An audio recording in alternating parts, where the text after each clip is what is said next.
नमस्कार विद्यार्थियों, हम अध्ययन करेंगे आज अध्यक्ष के कार्य एवं शक्तियां। केंद्र सरकार हमारा पाठ 6 का अध्ययन चल रहा था, जिसमें अध्यक्ष के कार्य एवं शक्तियां। अध्यक्ष किसमें होता है? लोकसभा में। अध्यक्ष किसमें होता है? लोकसभा के अंदर। लोकसभा के बारे में हम पढ़ रहे थे, लोकसभा की रचना के बारे में हमने पढ़ा। अब हम पढ़ेंगे अध्यक्ष के कार्य व शक्तियों के बारे में अध्ययन करेंगे कि अध्यक्ष के कौन कौन से कार्य होते हैं और कौन कौन सी शक्तियां उसको प्राप्त होती। अध्यक्ष के द्वारा लोकसभा की सभी बैठकों की अध्यक्षता की जाती है। लोकसभा की, देखो अध्यक्ष क्या करता है? लोकसभा में सभी बैठकों की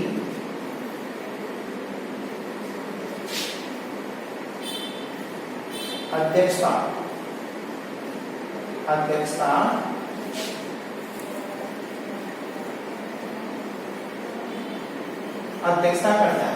देखो लोकसभा में जो भी बैठक होती है उन सभी बैठकों की अध्यक्षता किसके द्वारा की जाती है? लोकसभा अध्यक्ष के द्वारा की जाती है। और शक्ति व्यवस्था और अनुशासन बनाए रखने का कार्य भी किया जाता है। शक्ति व्यवस्था,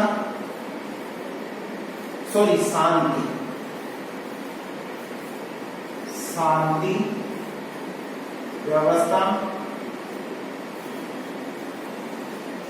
और अनुशासन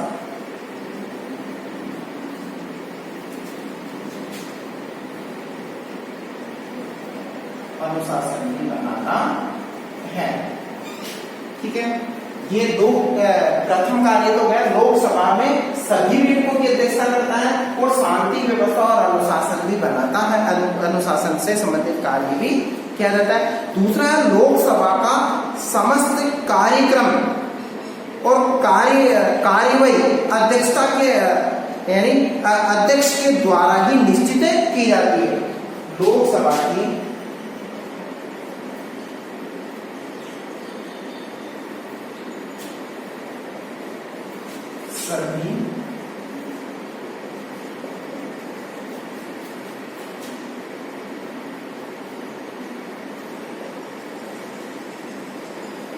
सभी कार्यक्रमों में अध्यक्षता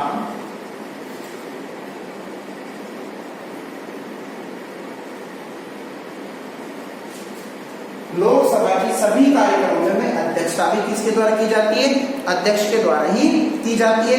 वह सदन के नेता के परामर्श से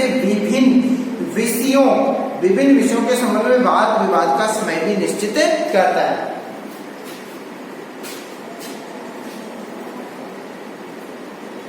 सदन के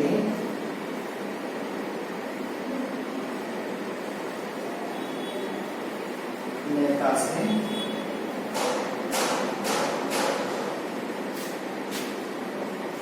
परामर्श कर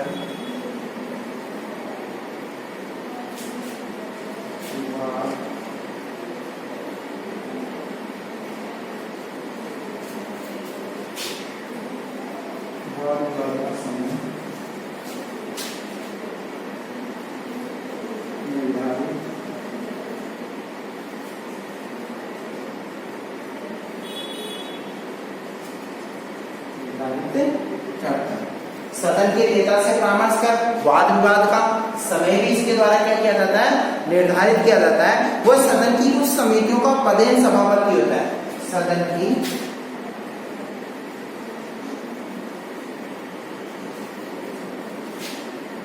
समितियों का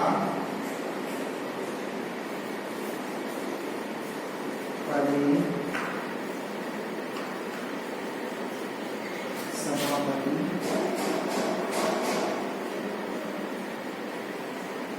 ये लोकसभा अध्यक्ष के बारे में बताया गया है।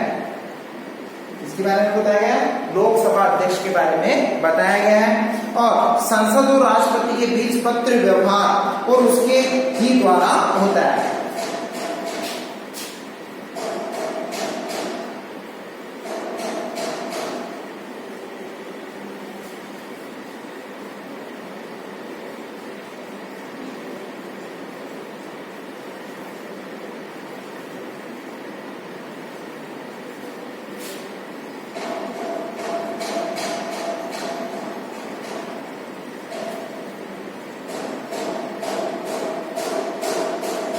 देखो संसद द्वारा राष्ट्रपति से पत्र व्यवहार उसी के द्वारा होता है। तो ये कुछ इसको शक्तियां इस तरीके से प्राप्त होती है और अध्यक्ष ही ये निर्णय करता है कि कोई विधेयक धन विधेयक है या नहीं है।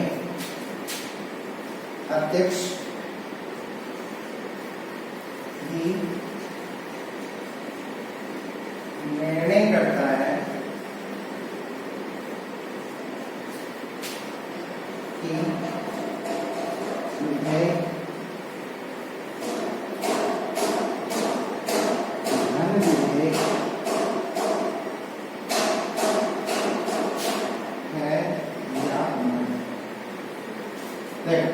अध्यक्ष ही क्या कर रहा है, निर्णय करता है कि कोई विधेयक धन विधेयक है या नहीं। तो ये अध्यक्ष के कार्य वह उसकी शक्तियां होंगे, प्रमुख उसके कार्य होंगे। ये 6 शक्तियों के बारे में हमने अध्ययन किया। अब हम पढ़ेंगे राज्यसभा की रचना की संगठन के बारे में हम अध्ययन करेंगे कि राज्यसभा की रचना किस तरीके से की गई, इसका संगठन का निर्माण किस तरीके से किया गया, इसके बारे में अध्ययन करते हैं।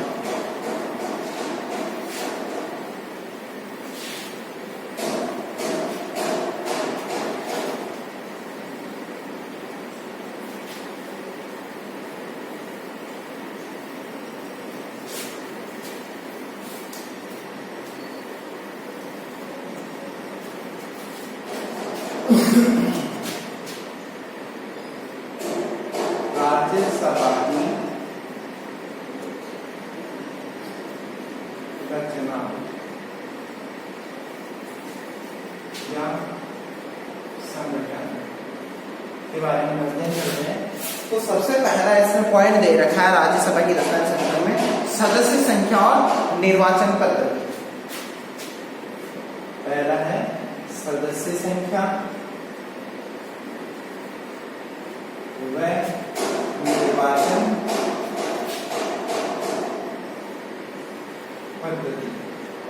इसकी सदस्य संख्या के बारे में अध्ययन करेंगे और इसकी निर्वाचन की प्रक्रिया के बारे में हम अध्ययन करेंगे। अब देखो राज्यसभा के अंदर ये चीज बताई गई है कि संविधान के अनुसार संविधान के अनुसार राज्यसभा के सदस्यों की अधिकतम संख्या कितनी है, 250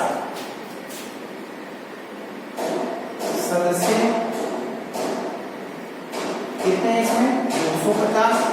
कितने बताए गए, 250 सदस्य इसके अंदर निर्धारित किए गए, संविधान के द्वारा इसमें तय किए गए। और वर्तमान समय में 245, वर्तमान में कितने हैं,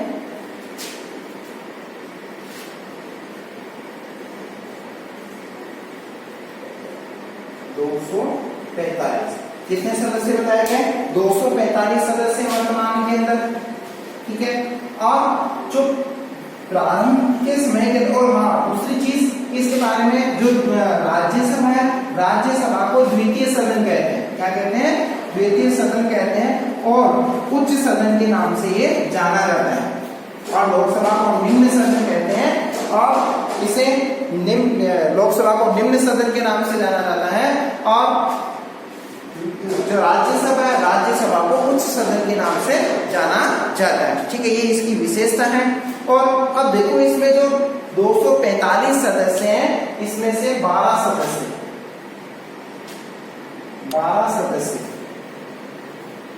कहां से आ रहे हैं, राष्ट्रपति द्वारा मनोनीत, ठीक है। बच्चे कितने, 12 सदस्य ये तो 233, कितने बचे, 233 सदस्य बचते हैं। अब 233 जो सदस्य हैं वो राज्यों से निर्वाचित होते हैं। 233 सदस्य राज्यों से निर्वाचित होते हैं। पहले भी हम जानते हैं इनके बारे में कि 12 सदस्य जो राष्ट्रपति के द्वारा मनोनीत होते हैं, वो सदस्य कैसे, इनमें विशिष्ट प्रतिभा के ये धनी होते हैं, इनको मनोनीत किया जाता है, इनका चुनाव नहीं होता है। जैसे सचिन तेंदुलकर, उसमें विशेष प्रतिभा है कि वो खेल जगत के अंदर अपनी प्रसिद्धि, क्रिकेट के इतिहास के अंदर उसकी प्रसिद्धि है। अमिताभ बच्चन है, उसकी प्रसिद्धि, कला के क्षेत्र के अंदर उसकी प्रसिद्धि है। एपीजे अब्दुल कलाम, वो वैज्ञानिक थे, उनकी प्रसिद्धि रही है। इस तरीके से विशिष्ट प्रतिभा वाले प्रतिभावान व्यक्तियों को राज्यसभा का सदस्य बनाया जाता है और ऐसे 12 सदस्यों को राष्ट्रपति क्या कर सकता है, मनोनीत कर सकता है। ये राष्ट्रपति के पास में अधिकार होता है। ठीक है, अब इसमें जो है आनुपातिक प्रतिनिधित्व की एकल संक्रमणीय पद्धति के अनुसार क्या किया जाता है, आनुपातिक प्रतिनिधित्व की एकल संक्रमणीय मत पद्धति के अनुसार विभिन्न राज्यों और संघीय क्षेत्रों की विधान सभाओं के सदस्यों द्वारा किया जाता है। इनका निर्वाचन इनका निर्वाचन विभिन्न राज्यों की संघीय व राज्य यानी विभिन्न राज्यों की संघीय व राज्य विधानसभा के निर्वाचित सदस्य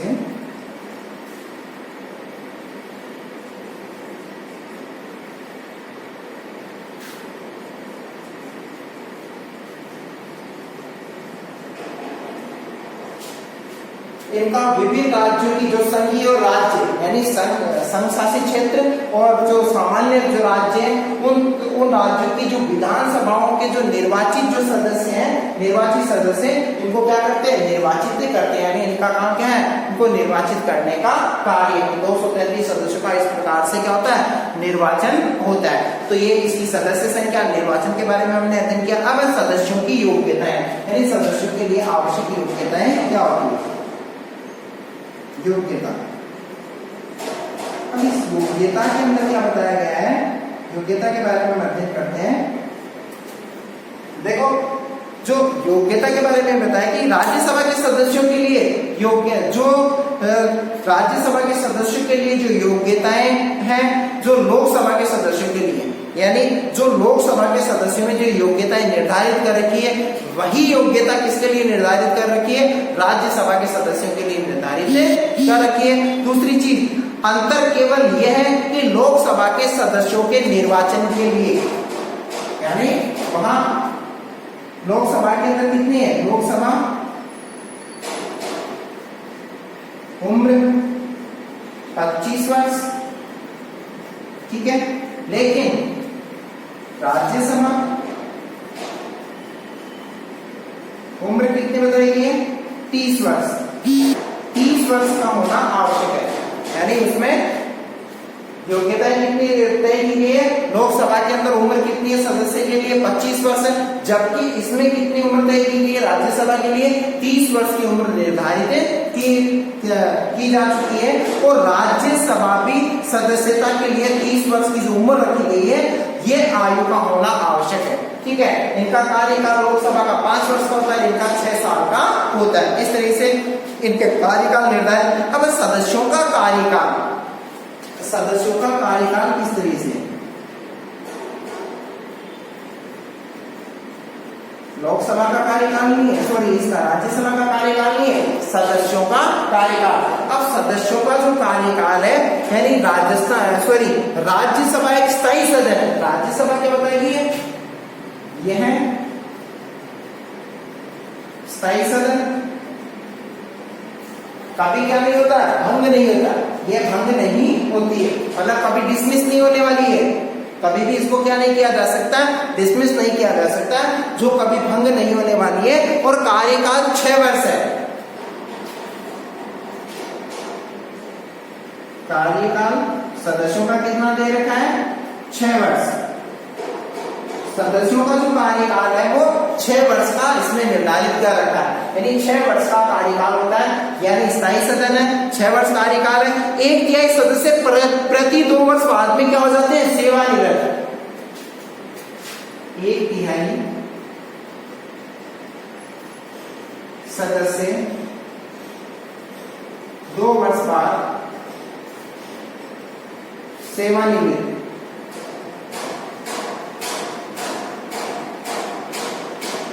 अब प्रति 2 वर्ष बाद एक सदस्यों को क्या कर दिया जाता है, सेवानिवृत्त कर दिया जाता है। हमेशा के लिए क्या नहीं होती है, भंग नहीं होती है और इनमें सदस्यों को हटा दिया जाता है और उनकी जगह वापस नए सदस्य ले लिए जाते हैं। तो इस तरीके से ये लोकसभा राज्यसभा का कार्यकाल है। अब राज्यसभा के जो पदाधिकारी उसके बारे में अध्ययन करते हैं कि राज्यसभा के पदाधिकारी कौन होते हैं।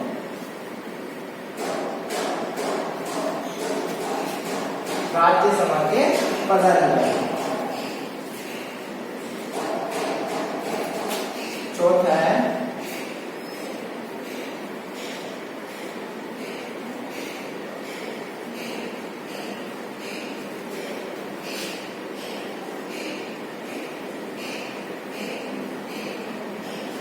राज्यसभा के जो पदाधिकारी होते हैं उनको क्या कहा जाता है, इसमें सभापति और उपसभापति होता है। कौन होता है?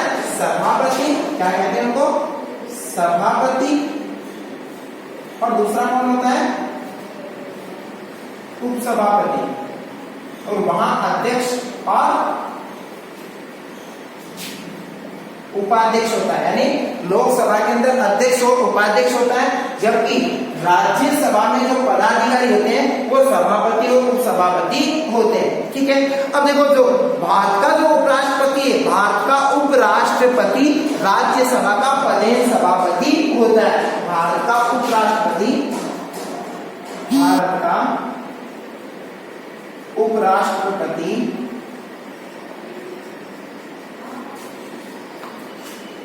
राज्यसभा का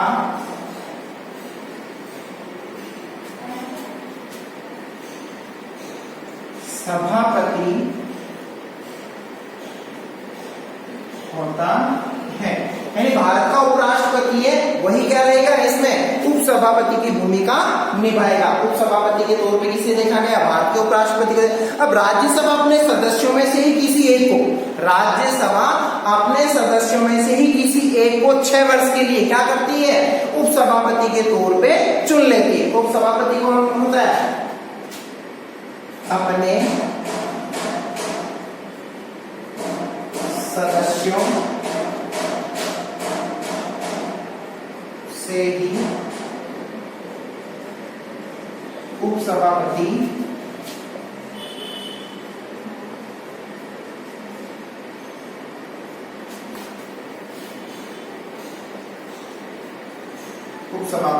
चुनते हैं। यानी भारत का उपराष्ट्रपति राज्यसभा का सभापति होता है और अपने सदस्यों में से उपसभापति को ये क्या कर लेते हैं? चुन लेते हैं। तो इस तरीके से राज्यसभा की जो गठन और प्रक्रिया इस तरीके से, और हमने लोकसभा के अध्यक्ष की शक्ति के बारे में अध्ययन किया। अब है संसद के कार्य तथा शक्तियां, जिसका हम नेक्स्ट क्लास के अंदर अध्ययन करेंगे। धन्यवाद।